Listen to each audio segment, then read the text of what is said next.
Bona tarda. Iremos del catalán al castellano, que así como el libro es en castellano. Bueno, en primer lugar, agradecer a la librería No Llegiu que nos haya brindado este espacio tan fantástico, tan maravilloso, que fue un antiguo taller de postura y que tiene este caliu, ¿no? de la cotidianidad y de la intimidad. Muchas gracias, Charo, por confiar en mí, por estar contigo, conversar, presentar un poco tu libro. Y muchas gracias, claro está, a todos vosotros, a los familiares y amigos que estáis aquí en la sala, ¿no? Bueno, yo voy a hacer os explico un poco cómo va a ser el acto, ¿no? Yo voy a hacer una breve pincelada sobre el poemario y sobre Lorca, y luego lo que haremos es bueno, Charo también hablará, agradecerá, etcétera, y haremos como unas breves preguntas también, y centraremos el acto realmente en la recitación de los poemas, que es lo que vale la pena y lo que vais a disfrutar profundamente. Bueno, yo quería empezar diciendo que, bueno, os quiero presentar, aunque los que estáis en la sala la conocéis casi mejor que yo en ese sentido, ¿no? Bueno, Charo es de formación, ha cursado Filología Hispánica en la especialidad de Literatura, ha sido profe de algunos de vosotros que estáis en la sala, en el Instituto de Secundaria de Argentona, dirigía la biblioteca, hacía programas de lectura. Y después también os lo recomiendo, tiene un blog y tiene un canal en YouTube súper interesante, yo lo he estado mirando y ojeando, y entonces donde hace análisis de comentarios de textos y también de obras literarias, de muchos, ¿no? Porque también desde Garcilaso, Lope de Vega, Valle Inclán, El Lazarillo, etcétera, o sea que es muy interesante. Y también para los que no conozcáis tanto, los libros que ha publicado son los poemarios Viento que el amor me deja en Valparaíso en 2022 y Mar de Viento en Valparaíso 2024. Y este mismo año tuvo el segundo premio del certamen de poesía Mujeres Silenciadas Argentina Roviera, y el mismo año el primer premio de poesía en castellano del premio poeta Pastora Echat Benishaima. Esto es un poco el currículum de Charo, ¿no? Yo en primer lugar lo que quería, cuando Charo me planteó que habláramos de su libro, que conversáramos juntas, ¿no? La primera impresión que tuve es de querer agradecerle a Charo esta propuesta, ¿no? De este poemario, porque además me pareció una propuesta muy valiente, ¿no? Haber creado un homenaje a Lorca, ¿no? Cuando es un poeta del que se ha dicho tanto, se ha escrito tanto, me parecía una posición muy valiente por la aportación personal que ella hace. Y esto un poco nos demuestra que en poesía o en literatura nunca está todo dicho, que todo depende un poco de la mirada propia personal que cada uno podemos aportar, de nuestra relación con el lenguaje, de nuestra forma de entender el mundo o de nuestra forma de hacer una poética.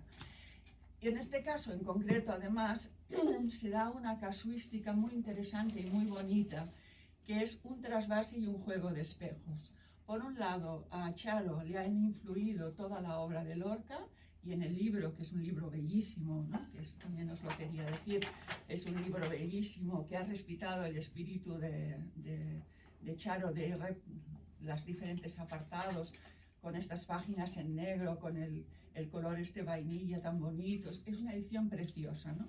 Entonces, a mí, dijéramos, lo que me parece un gran hallazgo del libro y un gran acierto es esta doble combinación, este trasvase. Por un lado, los poemas y las obras de teatro han inspirado a Charo, y por otro lado, en ese juego de espejos, Charo, desde el yo poético, desde la alteridad, lo que ha hecho es devolverle a Lorca personificarse pues en los personajes principales, en los secundarios, en sus símbolos, en sus animales, en sus objetos, como puede ser Adela, las lavanderas, la luna, el caballo o el cuchillo, ¿no? Entonces, eso yo creo que ya es de entrada un gran hallazgo, porque eso se basa en que esa influencia y esa inspiración de Lorca, ella la ha llevado a su vida, y luego ella nos lo explicará muy bien en las preguntas, etcétera, ¿no? Y entonces hay otra cosa que Charo nos dice, y es que este poemario pretende revivir a Lorca. Y entonces yo pensaba, ¿y cuán necesario es traer Lorca al presente, ¿no?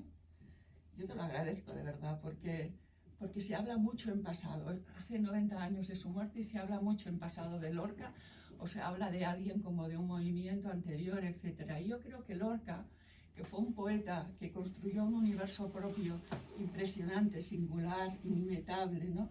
Que fue capaz de crear símbolos, metáforas deslumbrantes, que tenía un ritmo vibrante, que de alguna manera cogió la tradición, la oralidad, la tierra, el flamenco, y lo llevó a las vanguardias y a la contemporaneidad más extrema, pues es como muy interesante y muy bonito que tú traigas a Lorca otra vez desde una propuesta contemporánea de un poemario, ¿no?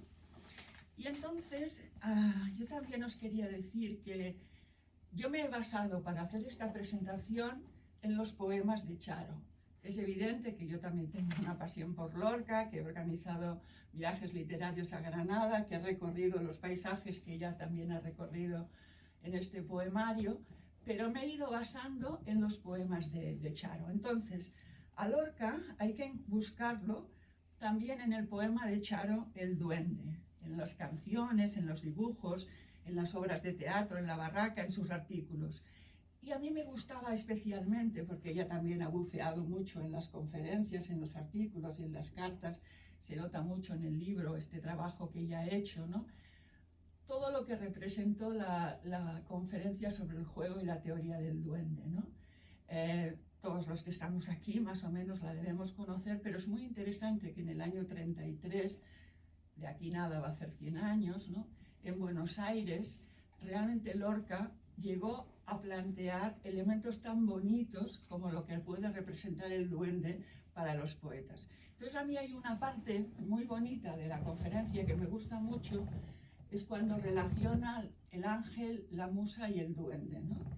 Todo esto para acabar un poco a favor del duende, ¿no? Y entonces él dice, el ángel está muy bien, deslumbra, está por encima de nuestras cabezas, tiene una luz que ordena y no podemos que hacer nada más que no nos podemos oponer. Y luego también dice una cosa muy bonita para los poetas sobre la musa.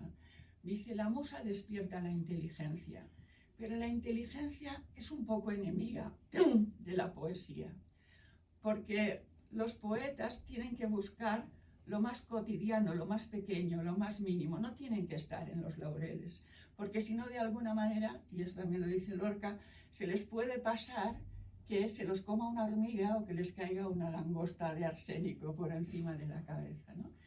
Y entonces él dice, para hablar del duende, como ya sabéis que él era músico también y dibujante y le encantaba el flamenco, alude a un cantaor, Manuel Torres, que vino a decir algo así como que todo lo que tiene sonidos negros tiene duende. Y eso enlazará con la oscuridad que luego Charo nos hablará, ¿no? Que es una oscuridad distinta, ¿no? Entonces, este duende al que apela Lorca viene a decir que el duende ama el borde de la herida, que el duende lo que de alguna manera hace es apelar a aquel llanto, aquel dolor que no tiene consuelo. Y por eso puede decir que Goya, en un determinado momento, puede pintar con las rodillas, con los nudillos, con los codos, los negros betunes, y crear con eso unos elementos de cosas recién creadas, ¿no? Entonces dice, la musa y el ángel vienen de fuera, el duende viene de dentro, ¿no? Y entonces me parecía muy interesante porque Charo lo ha recogido en el poema El Duende, ¿no? Y entonces él viene a decir también esto, de que cuando arma el borde de la herida, se acerca a los sitios donde las formas se funden en sus extremos invisibles. Es decir, que de alguna manera el duende parte de unas formas que acaban siendo invisibles. Y te viene a decir también en esa conferencia que es tan hermosa, ¿no?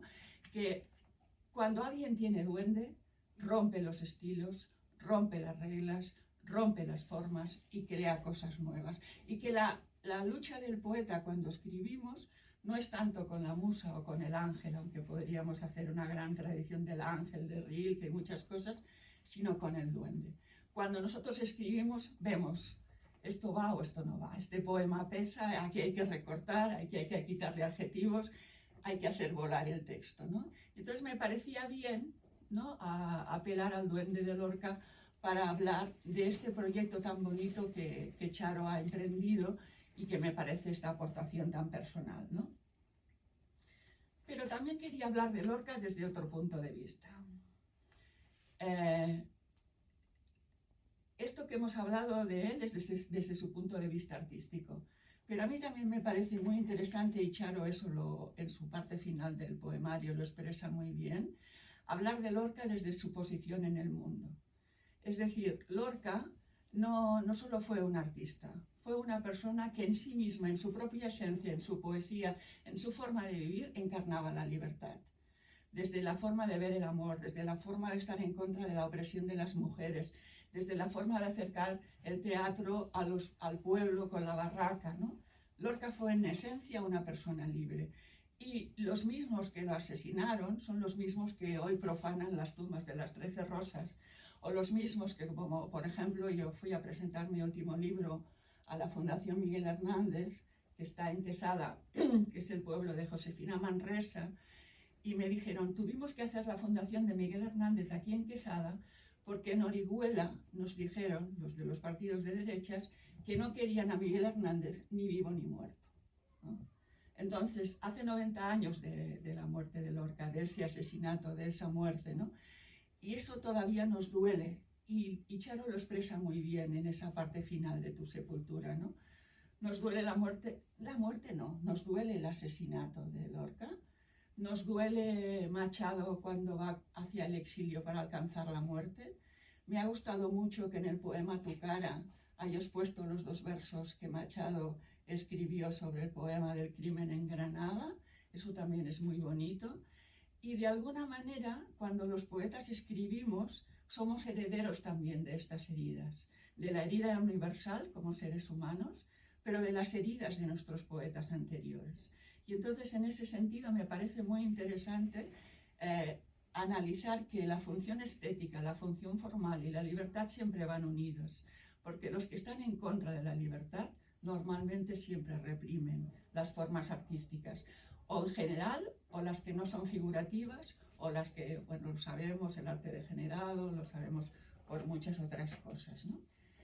Y entonces, en este sentido, ya vamos terminando esto, por eso estamos tan contentos que Charo haya seguido esta estela en sus versos, ¿no?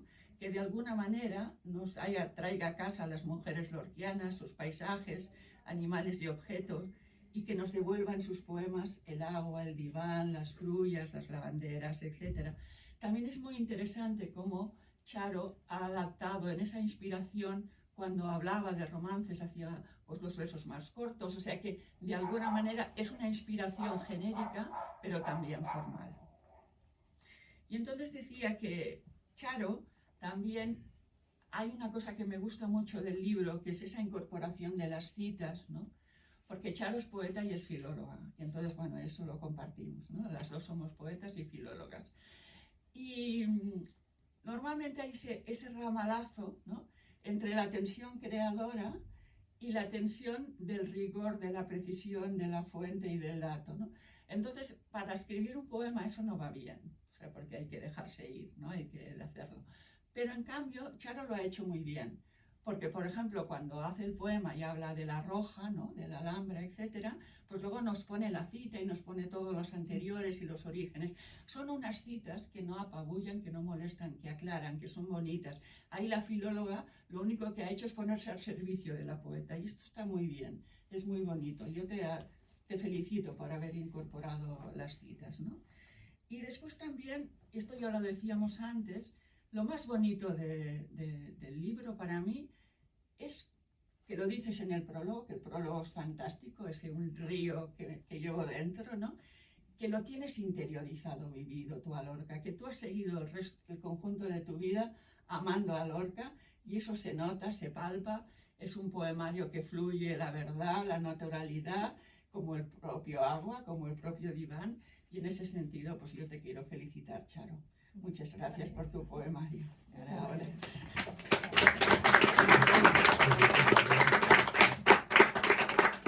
Bueno, muchas gracias, Lola, te lo agradezco mucho. Además, también viniendo de una poeta como ella también es poeta. Tiene un libro Cabañas Mínimas, muy bonito, que os recomiendo. Entonces, bueno, gracias por todo lo que has dicho y gracias, por supuesto, a vosotros por venir, a pesar del tiempo, de la lluvia, de todo, de que sea lunes, de todos los inconvenientes que se cruzaban, pero aquí estáis y os lo agradezco muchísimo. Espero que sea una tarde lorquiana, que disfrutéis, que paséis un momento agradable. Yo, sobre todo, más que hablar de mi libro, que sí hablaré un ratito, pero con este libro lo que me apetece mucho es recitar. Entonces, la segunda parte será, sobre todo, pues acercar a los poemas a través de mi voz, ¿no? Recitar, que es lo que realmente me apetece hacer con este libro. Vale, pues si os parece haremos nada, unas breves preguntas y luego ya decimos. Bueno, ya decíamos que es un magnífico poemario, un homenaje a Lorca, a quien tanto añoramos, con quien tanto queríamos, como diría Miguel Hernández. ¿Puedes hablarnos sobre tu pasión de Lorca, sobre el origen del título y también tu conexión con Granada, porque la editorial es de Granada? Bueno, pues mi pasión por Lorca es un poco, como digo en el prólogo, algo inexplicable, ¿no? Digo que es un río que llevo dentro, no sé cómo ni por qué, o sea que no lo puedo explicar muy bien, pero sí que es verdad que, como dices tú, es algo interiorizado, es algo que he sentido siempre muy cercano. Y aparte, quizá desde los orígenes, mi padre me recitaba romances, poemas que se sabía de memoria, un poco ahí conocía como ese folclore, ¿no?, popular. Eso también me acercaba. Además, le gustaba mucho la copla andaluza, nos cantaba, nos ponía música, y todo eso pues ya conecta un poco con esas raíces, ¿no? Después, en mi juventud, es muy importante, y os lo explicaré después, el acercamiento al teatro de Lorca, sobre todo con una obra que es La casa de Bernarda Alba, que yo representé, hacía el papel de Adela, y eso para una jovencita entonces, que yo tenía 17 años, me marcó muchísimo. Luego os contaré un poquito la historia de la obra. Y bueno, ahí también está la presencia de Lorca para descubrir mi pasión por el teatro, mi pasión por la poesía, por el teatro poético, que es el que hace Lorca, y por todo eso que transmite, ¿no? Después, claro, yo como profesora de literatura, también digo en el prólogo que he tratado de explicar lo inexplicable, que es la poesía de Lorca, ¿no? Bueno, que es toda la obra de Lorca. Pero bueno, lo he intentado. Aquí tengo algunas alumnas que agradezco que hayan venido, y he tratado de transmitir esa pasión que yo sentía por él. También, por ejemplo, con la muerte de mi padre, que es un ser querido, también conecta el sentido de la muerte, la tragedia. También la ejecución de mi abuelo, que ejecutaron el régimen franquista también, las tapias del cementerio de Albacete. Entonces esto conecta con el asesinato de Lorca. Es decir, que en mi vida voy viendo como muchas cosas que me conectan con el poeta. Y esto pues es como un homenaje, ¿no? Un sincero homenaje que pretendo hacerle. Después me preguntabas el origen del título, ¿no? El título, Llena pues de palabras, sabéis que es una estrofa de un poema que se titula El poeta pide a su amor que le escriba, que dice: llena pues de palabras mi locura, o déjame vivir en mi serena noche del alma para siempre oscura. Entonces aquí lo que pide el poeta es comunicación, pide la palabra amorosa en este caso, le pide a su amor que le escriba, pero vemos que tiene como ausencia de palabras. Entonces aquí la palabra para Lorca está siendo comunicación, está siendo luz, pero está siendo también librarse de la locura. Para mí eso es la poesía, ¿no? Algo que nos libra de la oscuridad, que nos da luz, que nos ilumina y que nos lleva a un camino que nos libra muchas veces de esa locura, de esa sinrazón de la vida. Entonces pensaba que este verso es tan maravilloso que me he permitido ponerlo como homenaje, ¿no? Llena pues de palabras mi locura. Y volviendo al tema de la luz, pues para mí Lorca sí ha sido la luz que me ha iluminado en este recorrido que empieza desde Lorca a niño hasta su asesinato, ¿no? Y él era un poco como que me iba guiando. En cuanto a mi relación con Granada, yo he ido muchas veces a la Feria del Libro de Granada y al Festival de Poesía, y bueno, es una ciudad muy poética, y aquí hay algún poema como La Alhambra o Lunes de Mayo, donde canto a la ciudad, a la belleza de la ciudad, pero también, claro, el hecho de recorrer todos los paisajes lorquianos, ¿no? La casa natal en Fuente Vaqueros, la casa de Valderrubio, la Fundación García Lorca, que para mí ha sido muy importante, porque es un centro donde yo he ido a a leer la correspondencia de Lorca, las cartas que yo hacía, que me bajaban, ¿no? Fotocopiadas, pero que era su letra. Entonces ahí conoces a un Lorca como más humano, donde le cuenta a su familia pues que no tiene dinero, que está en la residencia de estudiantes que le envíen dinero, porque no tiene abrigo, porque se le ha roto los zapatos.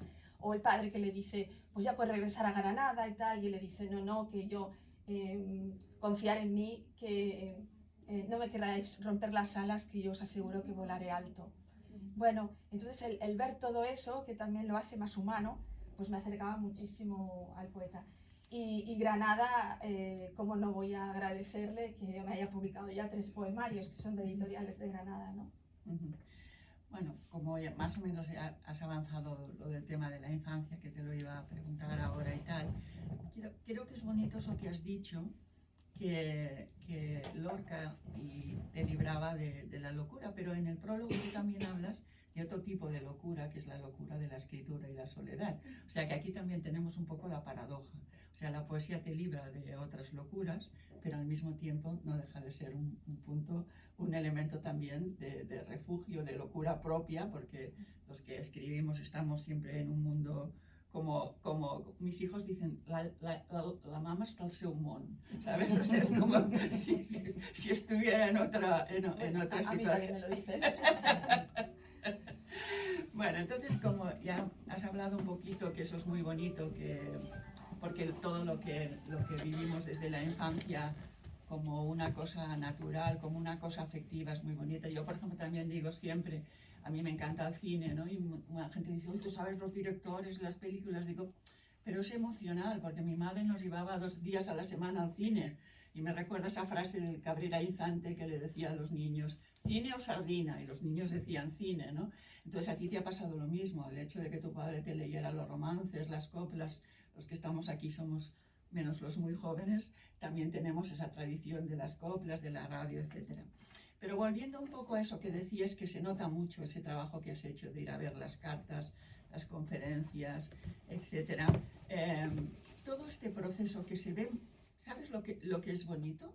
Que el proyecto del libro ha tenido una traducción formal muy bonita. O sea, todo eso que tú has ido concibiendo visualmente, como la estructura está muy bien hecha, la editorial lo ha sabido plasmar. Y entonces yo te quería hacer la pregunta de decir, a mí me gustan mucho este tipo de libros, que son libros que no solo son una suma de poemas, que son válidos todos los tipos de libro, no quiero decir para nada, sino me gustan mucho los libros que tienen una propuesta unitaria artística, que la suma de los poemas, el conjunto de los poemas, significa y amplifica el sentido, ¿no? Y entonces yo te quería decir, ese proceso, que yo también lo he vivido, por ejemplo, en un poemario que hice, que se llamaba, Sombras fugitivas, y hice todo un análisis de la sombra en las artes. ¿Cómo fue este proceso creativo de, por un lado, bucear en toda la obra lorquiana, que se nota mucho que lo has hecho, tal, y al mismo tiempo la fluidez, la improvisación, esa irrupción del poema, que es un de repente, ¿no? Que un poeta no puede ser oficinista, ¿no? La prosa a lo mejor sí, pero la poesía, tal. ¿Cómo lo has ido combinando? La génesis, el proceso creativo, ¿cómo lo has ido haciendo? Bueno, pues todo parte, evidentemente, claro, aquí se nota mi faceta de filóloga, porque parte de una relectura intensa que yo hago de toda la obra de Lorca. Entonces, bueno, un buen día pensé, voy a releerme toda la obra, empecé desde Impresiones y Paisajes hasta el primer libro de poemas hasta la poesía y después todo el teatro. Entonces, en esa relectura, que ya la haces también con cierta edad, ¿no? con otra visión, vas entrando en todo un universo que tiene Lorca, que es inmenso, y un poco, bueno, pues como se te va un poco apoderando ese imaginario lorquiano, y de repente pues tienes voces, ¿no? Que se apoderan ya un poco de ti, Sí. y ya de repente pues pienso como Adela, o siento como Yerma, o siento como las lavanderas, las cuñadas, es decir, no solo los personajes positivos, también los personajes negativos, y de alguna manera pues va fluyendo. Tampoco sé muy bien cómo explicarlo, pero sí que es verdad que era paralelo. Es decir, yo, por ejemplo, leo de su infancia todas las alocuciones que tiene al pueblo de Fuente Vaqueros, mi pueblo, la niña rubia, la escuela, todo eso. Entonces es la infancia. Entonces digo, bueno, pues aquí está el niño Lorca, empiezo por el niño Lorca. Y a partir de ahí pues fue pues eso, ¿no? Ir aunando un poco cómo iba leyendo yo por orden su obra y cómo pues iban aflorando estos poemas. También, claro, Lorca no es solo su obra, es que hay muchísima correspondencia, hay entrevistas, hay conferencias. Entonces, claro, todo eso también, y también vuelvo a repetir, pues las cartas, ¿no? La correspondencia que tiene, que envía a su familia, que envía, por ejemplo, a su madre, Vicenta Lorca.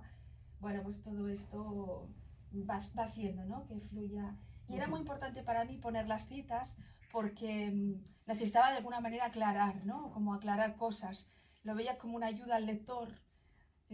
Claro, el poeta lo entiende, sabe lo que está hablando, pero quizá a veces el lector se le puede escapar alguna cosa. Por ejemplo, cuando digo las gruillas te vengarán, claro, hablo de Hípico, que es un poeta que asesinan en Corinto. Entonces él sentía necesidad de ponerlo, ¿no? Que era como...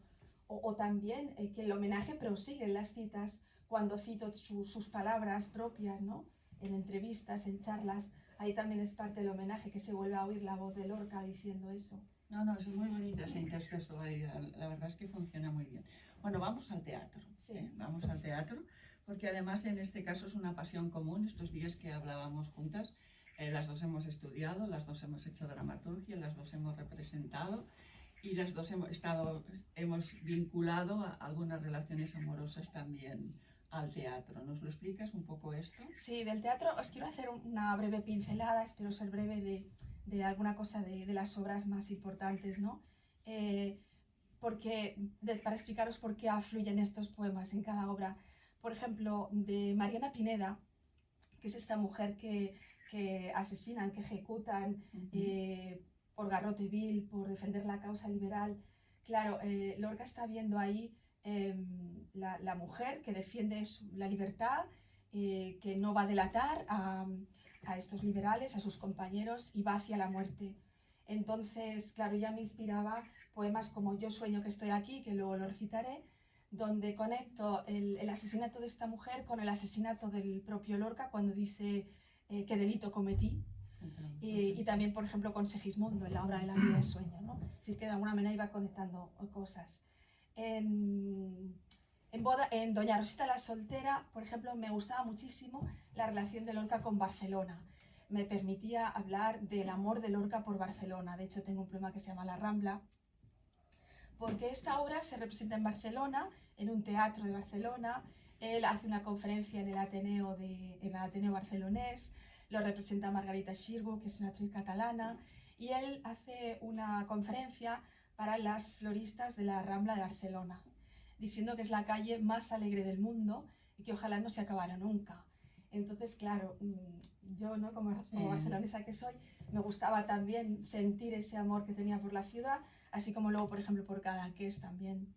Y de Doña Rosita la soltera, porque lo titulo La espera, porque pensáis que no puede ser otro título. La espera de algo que nunca va a llegar, la espera de lo que no se puede esperar, de ese novio que le da promesa de casamiento, pero que se va a América y no regresará jamás mientras ella se consume. Claro, son obras tan tremendas con las que podemos sentir el dolor de ese personaje, que por eso he puesto pues No cosáis el vestido, o La boda, esa boda es inexistente, o Sábanas de lino, ese poemario. De Bodas de sangre, sabéis que parte de una noticia que lee Lorca de un periódico, que es un crimen real que se produce en Níjar, en Almería, del antiguo novio que se presenta en la boda y rapta a la novia y se fugan. Entonces, con esa noticia periodística, que era 20 líneas, construye Lorca esta tremenda tragedia, donde lo que más importa son pues, como esas fuerzas atávicas, esas fuerzas ciegas que llevan a esa tragedia, y no se sabe muy bien por qué. Entonces, claro, yo necesitaba poner poemas de la mendiga, de la luna, de la muerte, del cuchillo, del caballo, de todas esas fuerzas que llevan a un destino del que no se puede uno liberar, ¿no?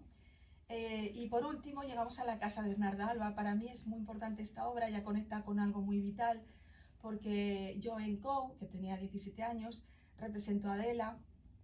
Adela es la hija, la chica pequeña que se revela ante la madre que les ha impuesto a las 5 hijas 7 años que dure el luto, no saldrá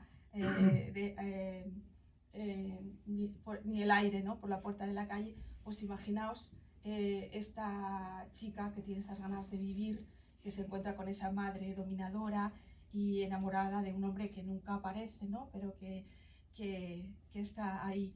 Entonces conecta porque aunque yo descubro el amor en esos momentos, es un amor de alguna manera también como un poco prohibido, como un poco tabú, tengo también que ocultarlo, es como un poco, bueno, que socialmente siento esa presión, me siento como criticada, juzgada también por...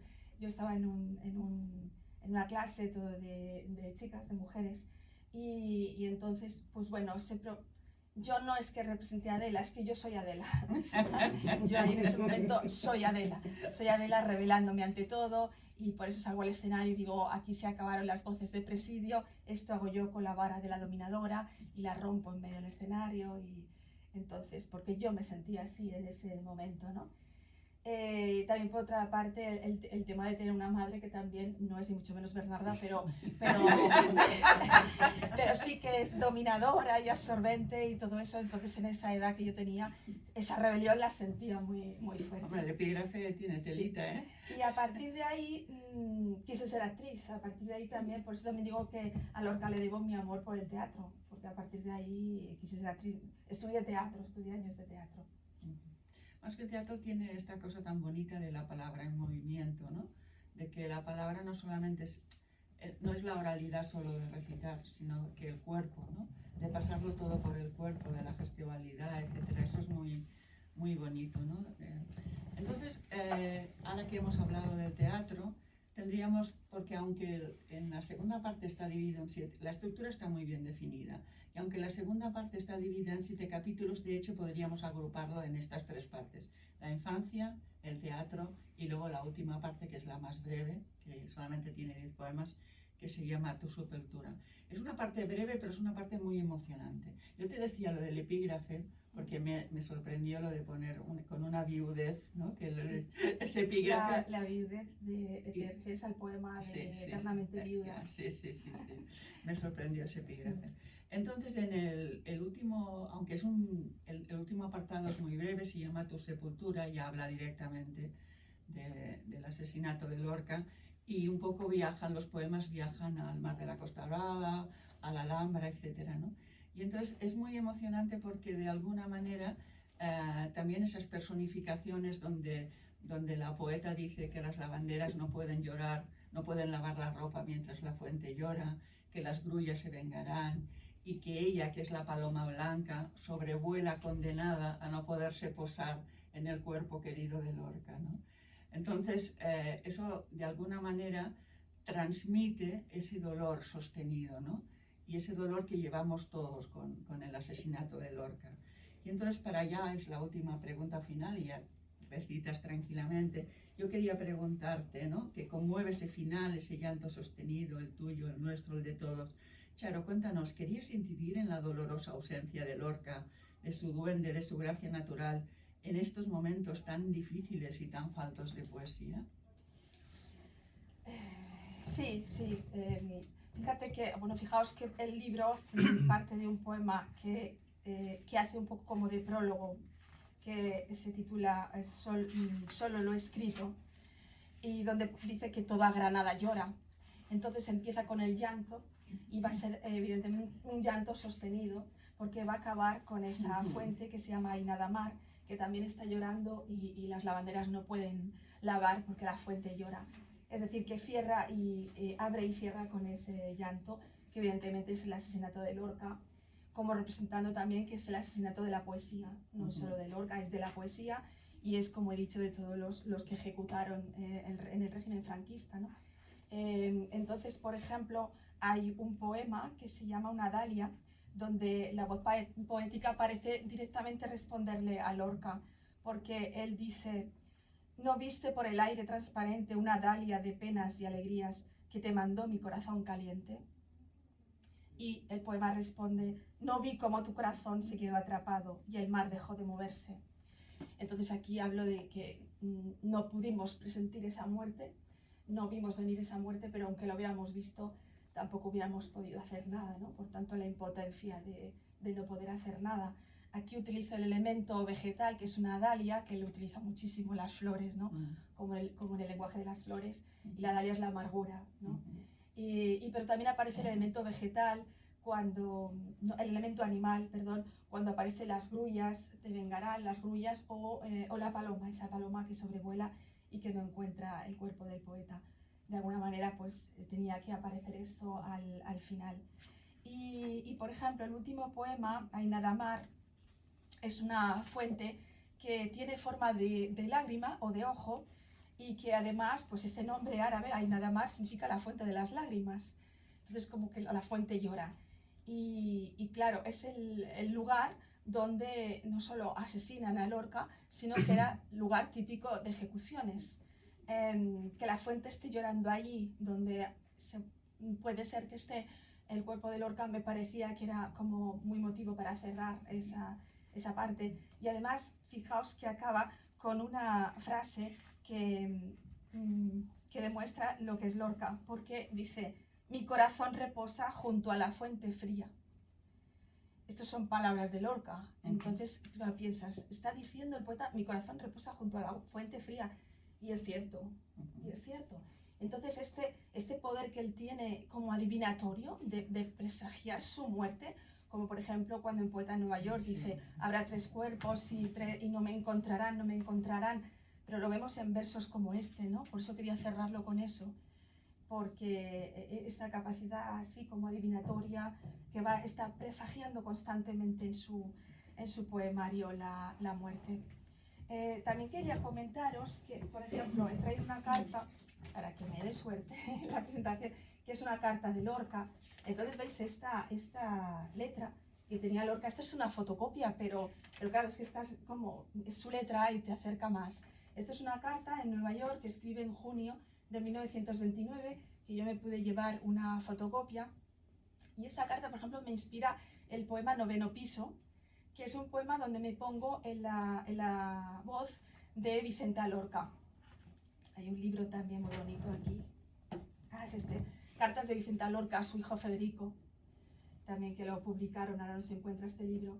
Entonces, esa relación que tiene la madre y el hijo es muy, muy intensa, es muy bonita. Y aquí parece que casi le está hablando a ella. Yo también tengo en el poemario algún poema dedicado a Nueva York, pero por ejemplo, fijaos, el poeta aquí dice: Nueva York me ha dado un mazazo en la cabeza. Tendría necesidad de escribir 200 cuartillas para contaros mis impresiones. Mi cuarto está en el 9º piso y cae al gran centro de deportes verde de hierbas. En 3 edificios de estos cabe Granada entera. Vosotros estaréis quizá en la huerta oyendo las esquilas del seminario y las lejanas campanas de la catedral. Yo oigo las sirenas y el murmullo de Nueva York. Y está firmado Mr. Federico García Lorca. Y luego entre paréntesis pone escrito así. Él pone escrito así. Bueno, entonces claro, el ver todas estas cosas pues también son como una fuente muy, muy grande de inspiración, ¿no? Para los artistas. Bueno, pues ha llegado el momento de leer, Charo.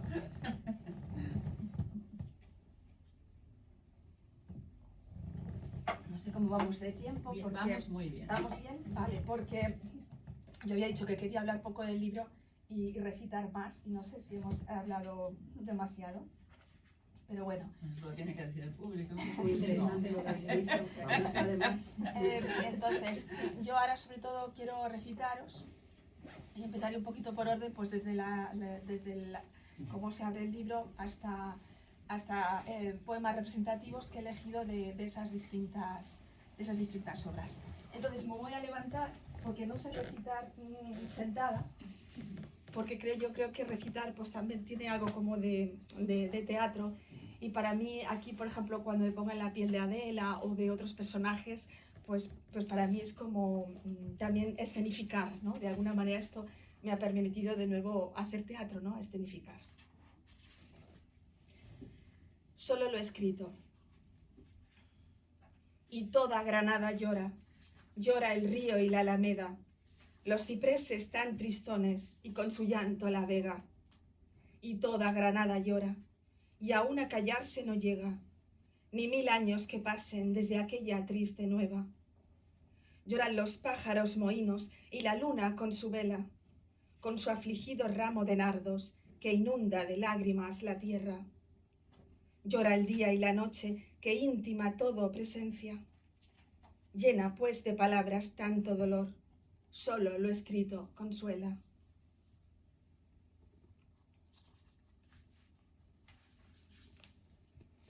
Me llamo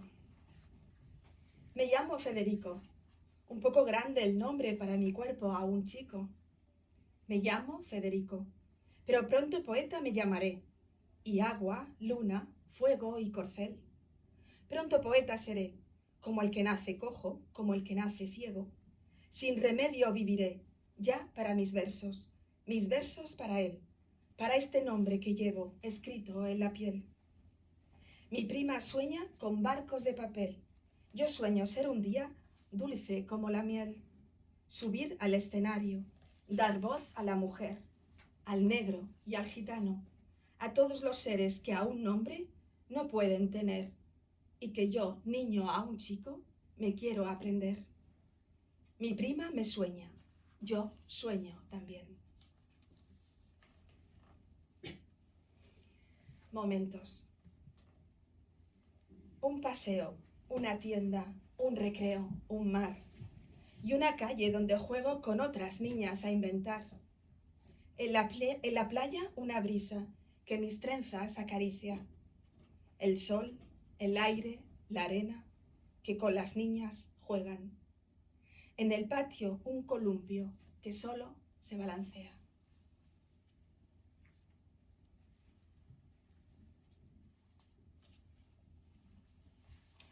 Noveno piso.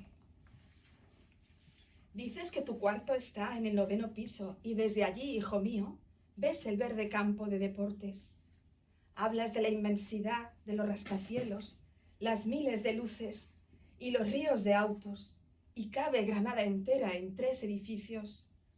No te pierdas, hijo mío, no te empujen en el tumulto, en esa Babilonia trepidante.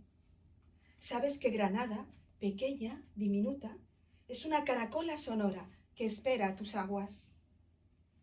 Dame noticias, hijo, dime en qué paras, qué más ven tus ojos alegres y ávidos. O mejor, hijo mío, además de tus cartas, escribe un gran libro, un libro que sea un río donde la ciudad fluye, con sus aceras heridas, con su multitud errante. Pero no te pierdas, hijo mío, ya están floreciendo los jazmines de la huerta.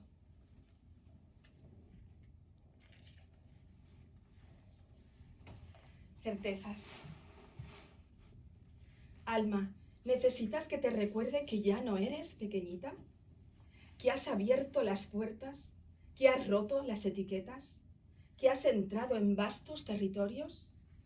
Ya no te tengo que convencer de tu grandeza. Aunque a veces te escondes, huyes como animal asustadizo, vuelves a tus antiguas tristezas, donde te hicieron creer que poca cosa eras. Duelen tanto aquellas viejas certezas que nunca fueron ciertas.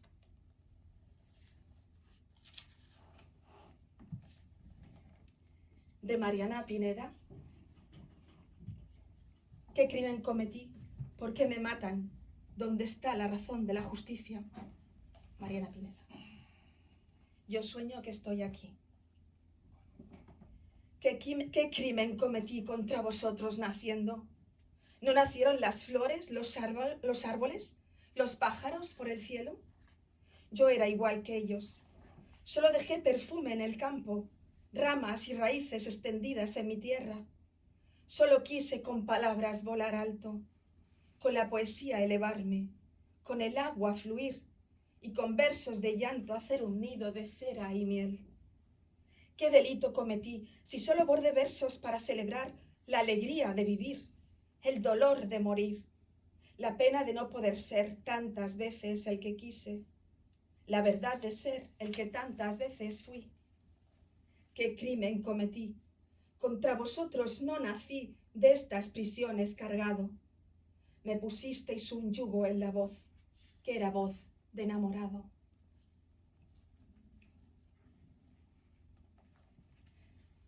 De doña Rosita la soltera.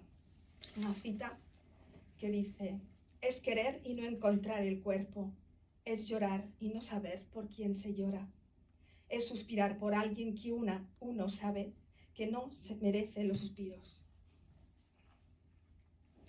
Sábanas de lino. Él ha de volver, como vuelven en la primavera las flores a florecer. Él ha de volver, como vuelven las olas a besar la orilla y vuelven una y otra vez. Como vuelven siempre las golondrinas que vienen su nido a hacer, los campos a verdecer, los trigos a renacer y el agua la vida a humedecer. Como las campanas tocan otra vez. Él es agua y música, yo la planta por florecer. Ha de volver su agua, su río, su talle, su tierra, y yo las sábanas bordaré, de lino suave para su piel, de algodón blanco para los tres, él, yo, mi niño que vendrá con él.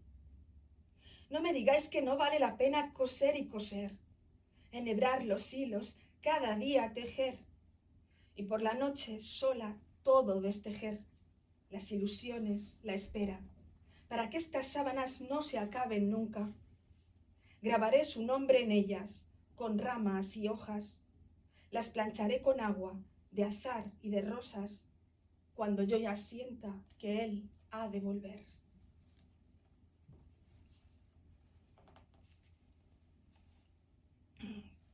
Y ahora, por mi amor a Granada, leo Lunes de Mayo, un lunes que tenía la fortuna de estar por los jardines del Generalife, cuando no había casi nadie, muy poca gente. Lunes de Mayo. Aún retengo la luz de esta mañana, entre los naranjos y las rosas, entre los cipreses y los pinos, los tejos y los setos de arrayán. Esta mañana soleada de mayo me ha ofrecido su luz y me ha elegido para ser partícipe de su alegría por los jardines del Generalife. La brisa suave y un poco fría que bajaba de Sierra Nevada me ha sonreído desde el fondo con su blanco manto. Me han hablado los pájaros y las flores, los jazmines, acaso las piedras y el agua, el fulgor de esta luz del sur que se posa en las plantas.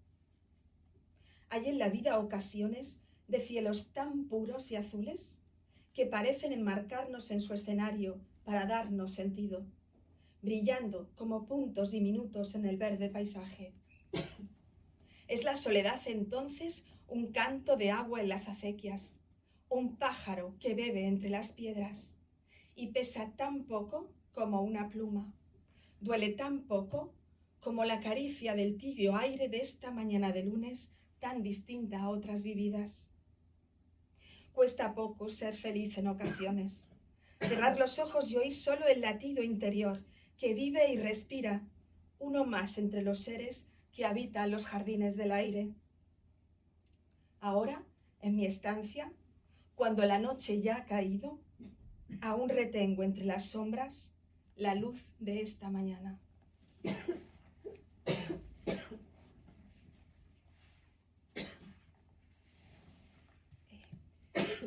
Voy a volver un poquito de atrás porque creo que me he dejado un poema que quería leer, que iba después de Noveno Piso, del que os he leído, que es Mapaches en Central Park, donde hago también como mi propia experiencia de Nueva York. Sentada en un banco a orillas del lago, se han acercado a mí 3 o 4 mapaches pequeñitos. Uno me ha mirado fijamente a los ojos.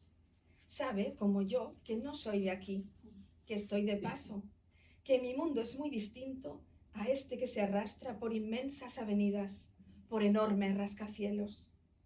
Yo también lo miro sorprendida, 2 seres tan diferentes en mundos tan distantes. Lo miro con los mismos ojos atónitos con los que he subido por la Quinta Avenida hasta este parque inabarcable.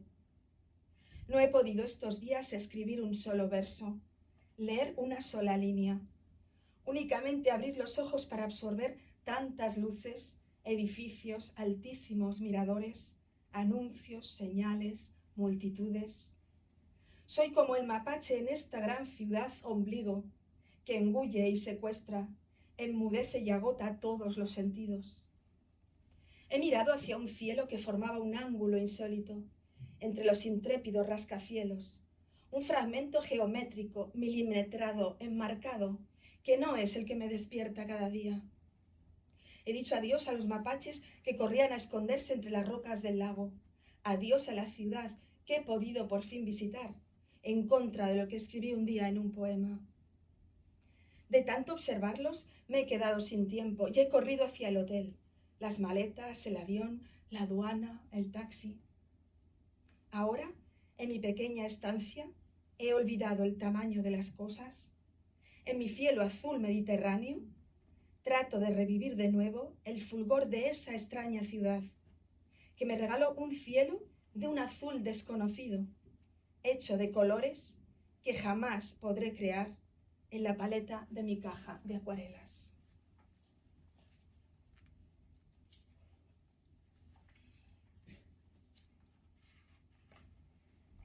Vale, entonces ahora volviendo un poquito a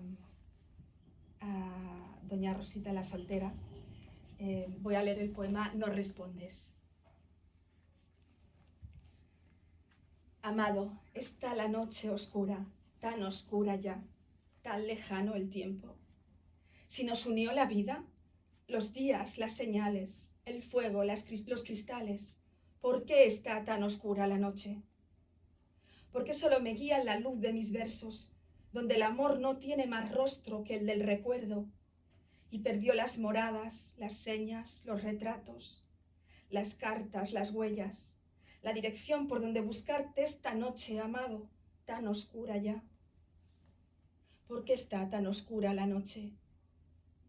No respondes, amado, no respondes.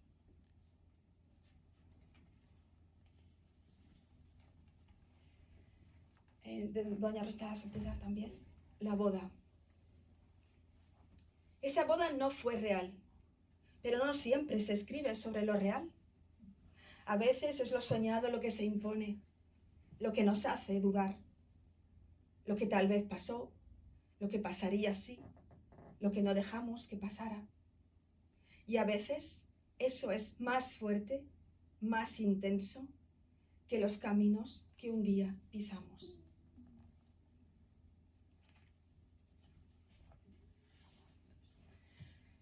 Ahora vamos a bodas de sangre. Aquí he elegido que hable la amante, la novia, la luna. El primero que os voy a recitar es el amante, que yo le he puesto el amante, pero Leonardo es el único que tiene nombre propio en la obra que le habla a ella. Y se titula Algo que escapa. Yo quise olvidar y al caballo le puse una venda. Sus ojos ciegos miraban a la sombra de tu puerta. Y cuando en él me subía, las bridas se me escapaban y a tu cintura dolida mi oscuro amor galopaba. La distancia era nada entre tu casa y la mía. La distancia era nada entre tu boca y la mía. La culpa es una sirena con su cola empedernida que resbala por los cuerpos ajena a nuestras heridas. No es tuya ni mía, no es nuestra su tiranía. Es algo que escapa al amor y a la vida. Quise alejarla con su ponzoña y alejarte a ti con ella, pero tu río y el mío del mismo cauce se sustentan y sus aguas mueren juntas en una playa desierta. Yo entregaré yo entregaré mi cuerpo al dolor de ese cuchillo, mientras tus ojos me alumbran como sombra del destino.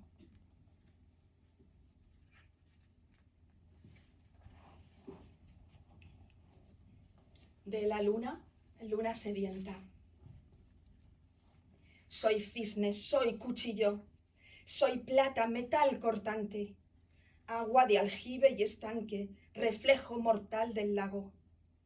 nieve cuajada en camino donde se hiela el caballo, luz que admirada descubre los amores asombrados. Soy sorpresa en la noche, bajo el manto de las nubes que aprietan mi garganta para ocultar mi rostro.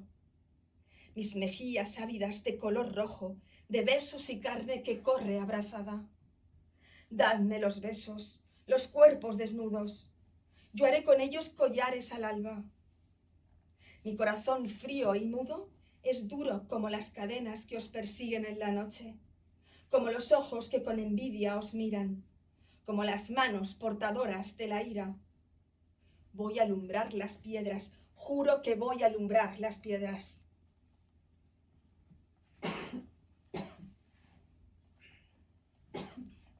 Y ahora de bodas de sangre también la novia, sin palabras.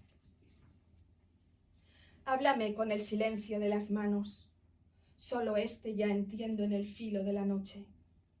Es el silencio lo que puede aceptar mi cuerpo, después de haber sido maltratado con palabras. Tus manos no se equivocarán si son suaves y traen palomas envueltas en las palmas, si son discretas, amorosas y calladas, si no rasgan los sonidos de la madrugada.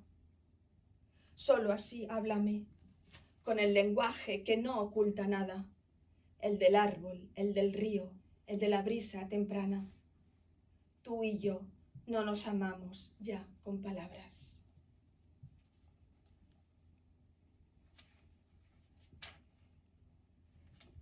De Yerma. Ay, qué prado de pena. Aquel ramo.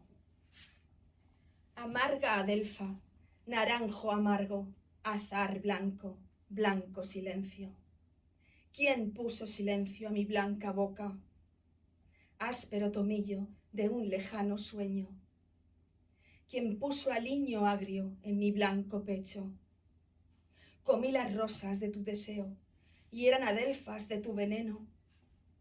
En las orillas, en los arroyos, junté aquel ramo que un alcaide puso junto a mis labios.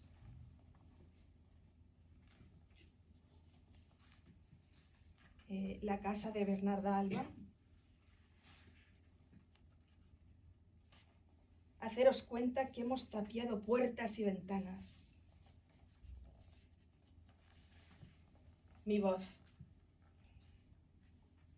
Mi voz regó la duna de tu pecho cuando supiste que yo sería Adela, que tendría que probar tu boca, ahogarme en tus besos, vernos entre rejas, en el corral morir. Mi voz regó tu vida antes que mis ojos o mis manos. Fue ella la que se adelantó, saliendo de mí, y cavó un túnel en tu alma. Entró suavemente, apenas perceptible, transparente y pura como mis años, tan sigilosa para revelar el amor, encender la vela, despertar a la noche. Voz de dulce muchacha a la que querían poner cadenas. Entró y se quedó, hizo su casa, sus telas, su morada. Súbela al caballo y galopemos juntos. No quiero saber qué silencio a mi voz le depara el abismo del futuro.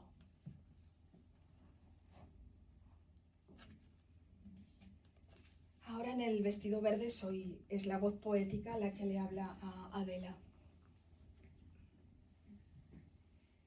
Adela, yo quiero que lleves el vestido verde, que de verde te pongas la piel y la cintura, que de verde te vistas el cuello y el pelo, que las flores de tu ramo sean rojas y rojo tu pecho.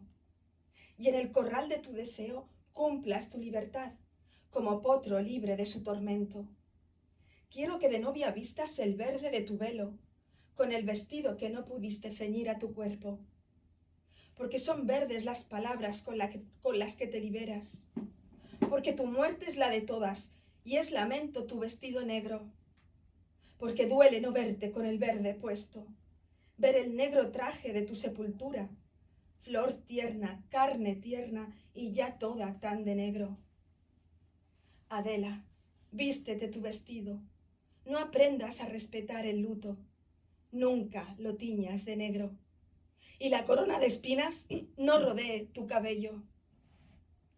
Mírate en el espejo, el río que llevas dentro, que se refleja en las aguas de tus anhelos.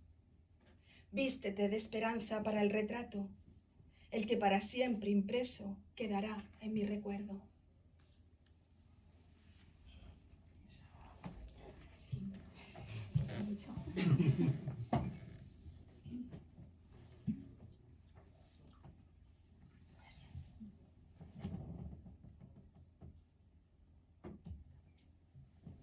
Bueno, ya he seleccionado alguno más de la Casa de Bernarda y luego ya de tu sepultura. En este poema es Adela, habla Adela, y se titula Este fuego. Este calor que sube como fuego por muros y paredes, que sale de la tierra, que cae como plomo en la casa, es el fuego que sube lentamente a mis sienes y que en el corazón estalla. Este calor no es algo que se apague con rezos y con sábanas. No es algo que se extinga con látigos o con varas.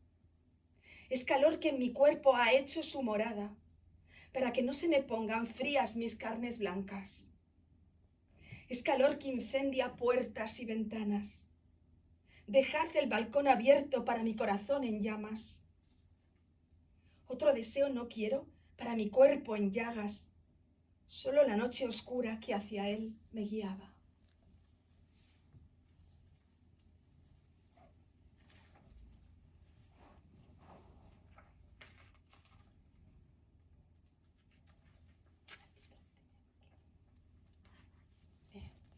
Bordar. No sé bordar, madre. Yo no sé bordar. Sí que sé besar, sí que sé cantar, pero no sé bordar. Mi abuela bordaba y ciega se quedó. Mi abuela bordaba, tampoco ganó. Que se curva la espalda, que se pierde la vista, que se cosen las sábanas que no se utilizan, que se zurcen manteles cuando no hay comida, que se bordan encajes cuando no vienen crías. No sé bordar, madre, si acaso reír. No sé bordar, madre, si acaso abrazar, besar a mi novio, salir a bailar.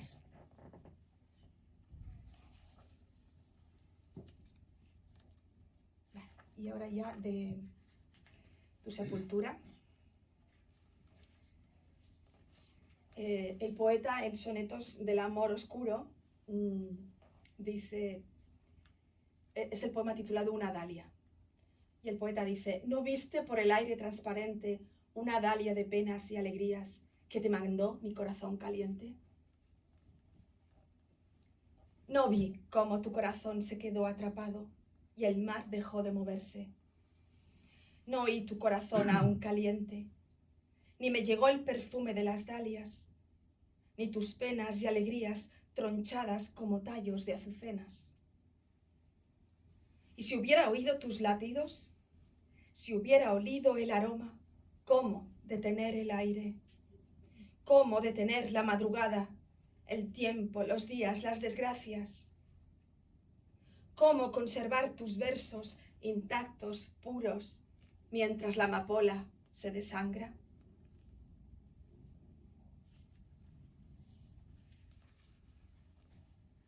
Ay, nada mar. Ay, somos las lavanderas, y aquí hemos venido a lavar la ropa de nuestros hombres, las heridas en el manantial. Pero llorando está la fuente. Sus burbujas estallan y en el jabón se dibujan sus pequeñas lágrimas.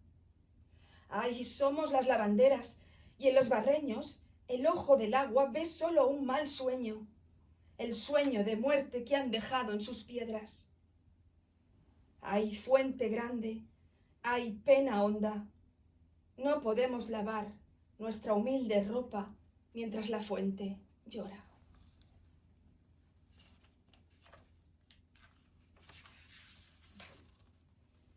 Mi corazón reposa junto a la fuente fría. Federico García Lorca.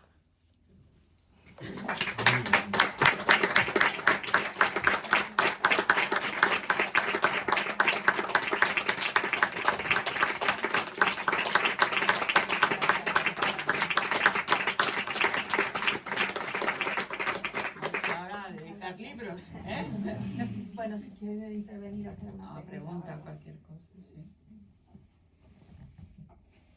Me ha resultado muy difícil seleccionar poemas, entonces tampoco quería que fueran muchos, pero algunos decías que este lo tengo que recitar. Bueno, es difícil, hacer la selección. Claro, el poema me parece que se titulaba el de Yo sueño que estoy aquí. Sí. Me ha recordado mucho al segundo monólogo de Segismundo, La vida sueño. Sí, es que lo he Se ha comentado. construido así. Sí, lo he comentado, sí. Ah, sí, ay Dios Sí. mío, perdón. No, es que yo sueño que estoy aquí. Bueno, ya recuerda las clases.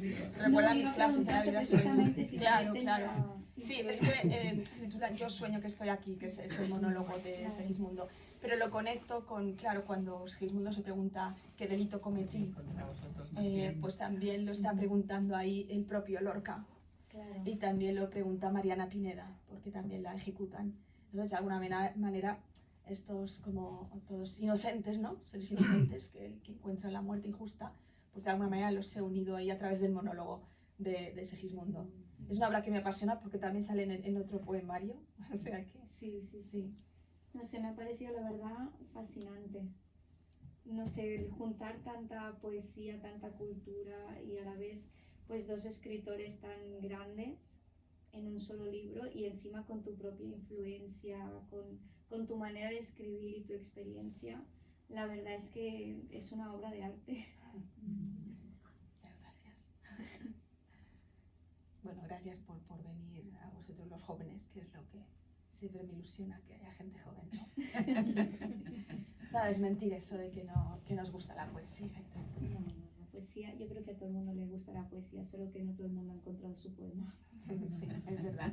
Sí, porque ella me ha contado que cuando encontró el número 20 de Pablo Neruda es cuando ya encontró la poesía, ¿no? El poema número 20. Sí, bueno, fue más que nada porque es eso de que decíamos antes de que empezabas las clases leyendo un poema y cuando no lo hacías era muy raro.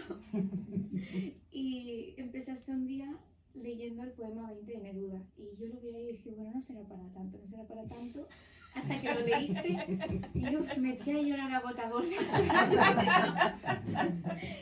Y yo no había tenido un contacto así con la poesía, o sea, recuerdo que era primero de bachillerato, yo venía de hacer un poco de literatura en cuarto de la ESO y no la había tocado como tal. Y ahí fue cuando me di cuenta de que realmente me gustaba la literatura. Y cuando nos empezaste a mandar poemas para escribir y tal, dije, esto es lo mío. Qué bonito, pues eso es la máxima satisfacción de haber dado clases, que vaya quedando. También tengo ahí a Marta, que es también otra, que es alumna mía. Y cuando os veo es que me da como una felicidad. Aprovecho para agradecer a la librería y el evento. A mí me hace mucha ilusión pues, volver a ver a Charo recitando, que es algo que yo también recuerdo del instituto. Y quería felicitarte, aún no he podido tomar el libro, pero ahora mismo lo haré. Y compartir con vosotros que yo ahora soy profesora también, pero para adultos, trabajo con personas extranjeras y hago actividades culturales, ¿no? Y a mí Charo me inspiró mucho, yo he hecho un taller de clásicos, de libros clásicos, de literatura clásica y bueno, para mí ha sido un poco un referente, o sea que bueno, un agradecimiento por la obra, pero también por tu tarea, Charo. A vosotras. Muchas gracias. A vosotras.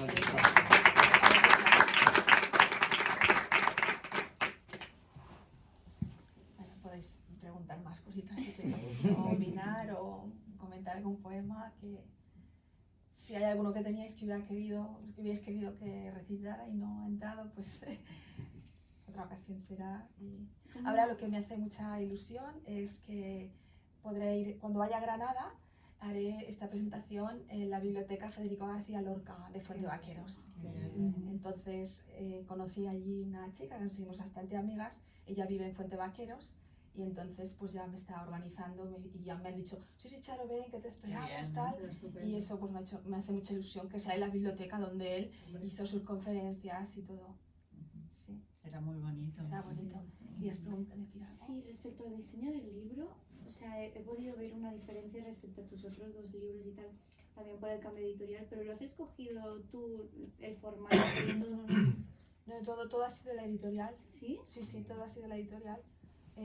Yo sabía qué tipo de libros hacían, tenía algún otro pero por ejemplo cuando vi pues estas tapas en negro donde ponen la cita en blanco, Muy bonito eso, separando sí. las partes, todo eso, yo lo vi y me encantó y no fue cosa mía, ha sido todo el formato y del diseño de la editorial que han puesto aquí, la estrofa, con todo ha sido No, no, y de además, ellos. Eso quiere decir que han comprendido el espíritu del Sí, libro a la sí, perfección, ¿eh? Sí. Sí, sí. Totalmente, sí, es que como comentaba antes Luna, que es que es un diseño precioso. Ujú. La Sí, no, verdad. yo cuando lo hice quedé contenta de decir, bueno, creo que he elegido bien porque me gustan siempre los libros, pero sí, realmente, sin haber yo elegido nada ni dicho nada, toda la confianza hacia ellos, pues estoy contenta, me gusta y han trabajado muy, muy bien.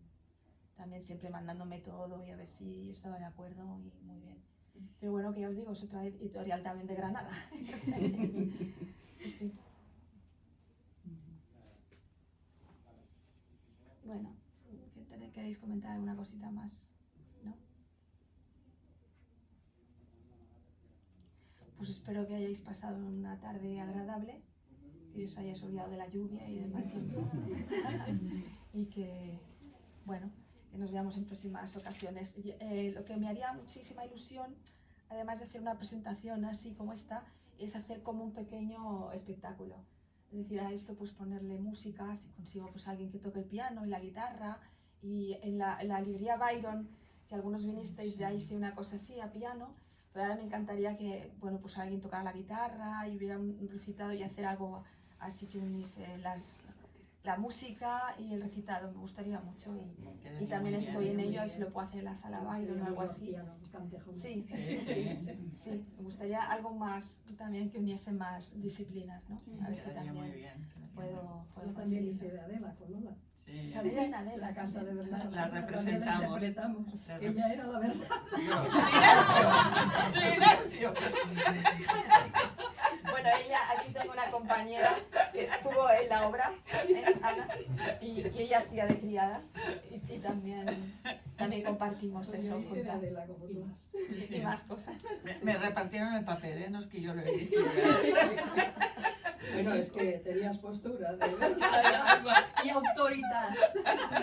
este poema de mi voz es que, claro, el profesor que montó la obra nos hizo como una especie de casting y entonces nos hacía leer.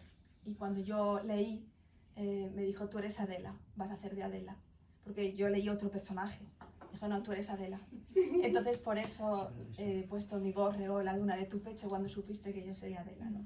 Es decir, que parte de una vivencia real también. Sí. ¿Pero qué fue? ¿Que ibais a una escuela de teatro y la hicisteis de ahí? No, estábamos en COU, o sea, era COU, lo que se llama, como lo que equivale ahora al segundo de bachillerato. Y entonces mi profesor de literatura me dijo, tú vas a hacer Adela y montamos la casa de Bernarda Alba y yo fui Adela. Qué bonito. Sí. Y luego fue mi futuro amor y padre de mis hijos. Ya porque no decirlo, ¿no? Ya porque no decirlo. Información completa Pues ya. ya está. El gossip, Porque antes lo he dicho, redondeado. antes lo he dicho un poco así, pero ahora ya porque no se va a poder decir. Hombre, y tanto, ¿por qué no? ¿Y por qué En no? fin, bueno, pues nada, pues ya Pues si felicidades. queréis pasar. Muchas gracias por Está haber muy bien. venido, lo repito otra vez. Porque yo con el día así me imaginaba 3 o 4 personas aquí y no la sala llena, esto para mí es increíble.